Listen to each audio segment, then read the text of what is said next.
Bismillahirrahmanirrahim. Assalamualaikum warahmatullahi wabarakatuh. Jumpa lagi di channel Nasihat Kakek.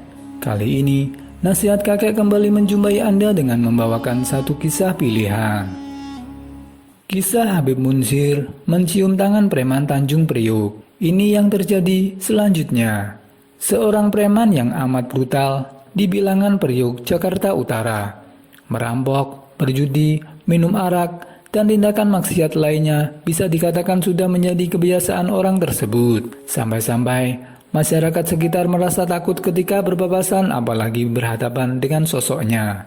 Tak terkecuali para pemuda yang kala itu berniat untuk mengadakan majelis di dekat musola yang berdekatan letaknya dengan rumah preman tersebut. Berdasarkan hasil musyawarah, mereka sepakat untuk mendatangi rumah preman itu guna meminta izin agar kelak majelis yang diadakan tidak mendapat gangguan sehingga berjalan dengan lancar.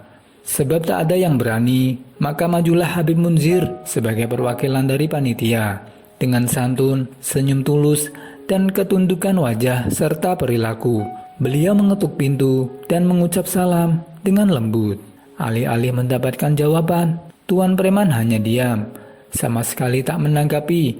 Ia hanya memberi isyarat agar tamunya itu masuk ke dalam rumahnya.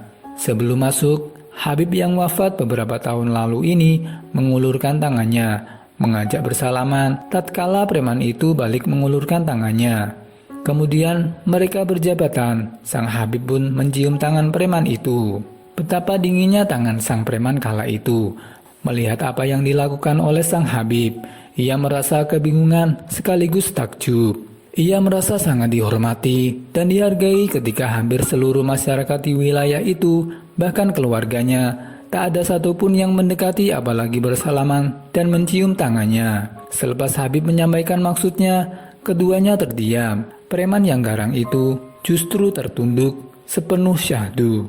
Hingga akhirnya ia menunggakkan kepala dalam keadaan mata yang sembab dan air muka kemerahan. Tidak ada satupun ustadz yang pernah bertamu ke rumah ini. Ia mulai mengisahkan. Lanjutnya, Anda adalah ustadz yang pertama yang datang ke gubuk saya ini. Selepas jeda sejenak, ia meneruskan. Saya amat terharu. Sungguh, orang-orang menganggap saya sebagai sosok yang kotor dan penuh dosa. Suaranya mulai tercekat, hendak memuntahkan tangis. Setelah berhenti sejenak untuk mengatur tempo, ia melanjutkan. Bahkan, anak-anak saya pun jijik melihat diri dan kelakuan saya. Pungkasnya, seraya menggugat. Saya ini bajingan. Mengapa meminta izin mengadakan pengajian suci kepada saya? Seketika badannya maju ke depan, sembari terus menangis. Diraih dan diciumlah tangan sang Habib. Kemudian bersimpuh, seraya mencium kaki ulama karismatik itu sebagai pertanda hormat. Qadarullah, preman tersebut pun menyetujui majelis di musola dekat rumahnya dengan senang hati. Ia pun memerintahkan semua anak buahnya untuk bersinergi seraya membersihkan musola tersebut. Tak ketinggalan, ia juga memaksa anak buahnya untuk mengikuti majelis yang diadakan di dalamnya. Demikianlah kelembutan hati. Ia mampu melelehkan bangunan kesombongan seseorang. Inilah kiat-jitu dari Allah Subhanahu wa Ta'ala yang telah berhasil dipraktekkan oleh Rasulullah Sallallahu Alaihi Wasallam dalam berdakwah. Maha benar Allah Subhanahu wa Ta'ala dengan segala firman-Nya. Itulah kisah Habib Munzir mencium tangan preman Tanjung Priuk.